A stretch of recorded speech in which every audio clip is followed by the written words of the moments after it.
At exactly 3:07 a.m., Daniel Brooks woke up to knocking. Slow, heavy, deliberate. Not on the door, on the porch floor. Daniel froze in bed, his heart instantly racing.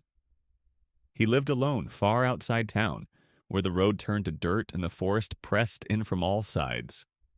No neighbors, no streetlights, no reason for anyone or anything to be there at that hour. The knocking came again.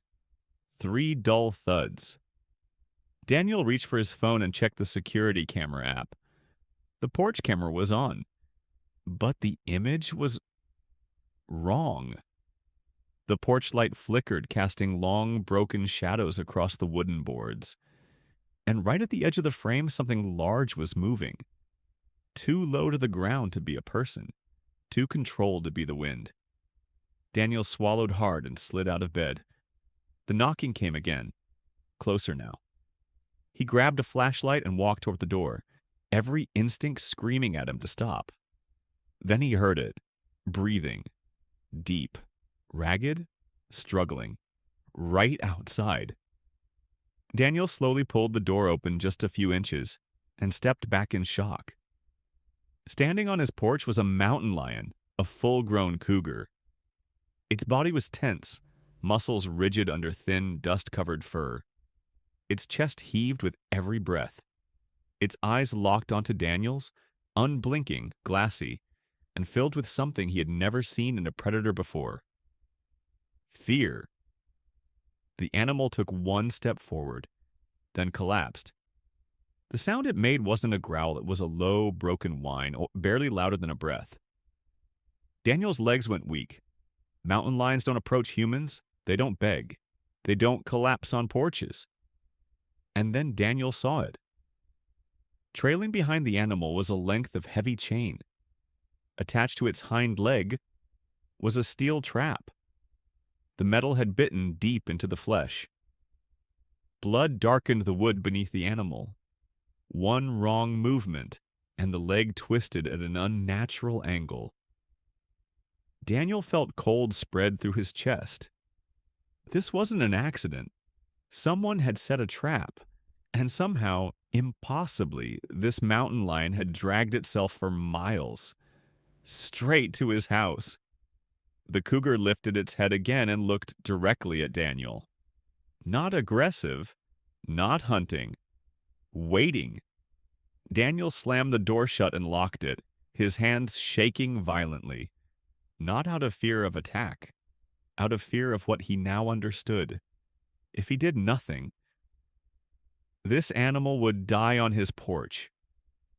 He grabbed his phone and started dialing. Animal control, no answer.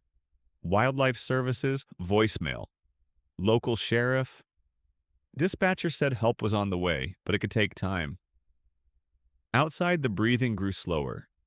Daniel pressed his forehead against the door.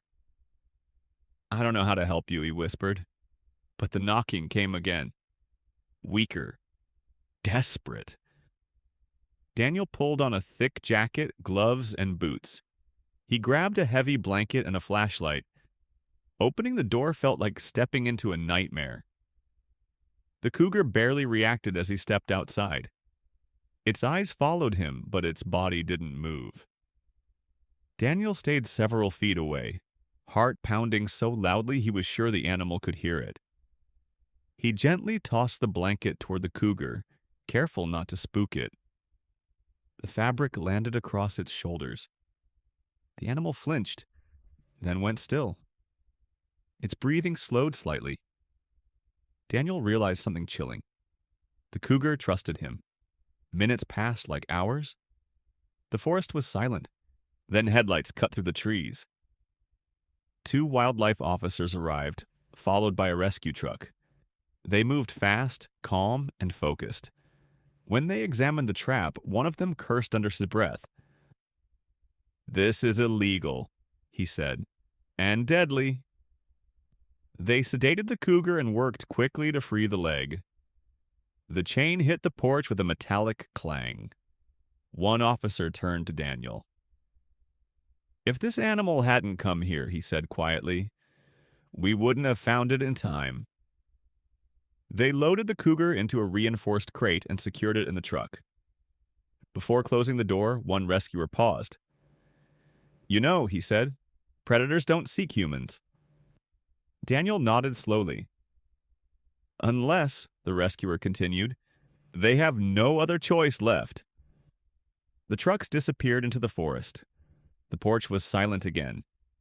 Days passed. Daniel couldn't stop thinking about the eyes of that animal. Not wild, not cruel, just exhausted. 2 weeks later, his phone rang. The cougar survived. The leg was saved, and once healed, it would be released deep into protected land, far from traps and people. That night, Daniel stood on his porch and listened to the forest. Somewhere out there, a predator was walking again, because when it reached the end of the road, it chose the only place left, his door.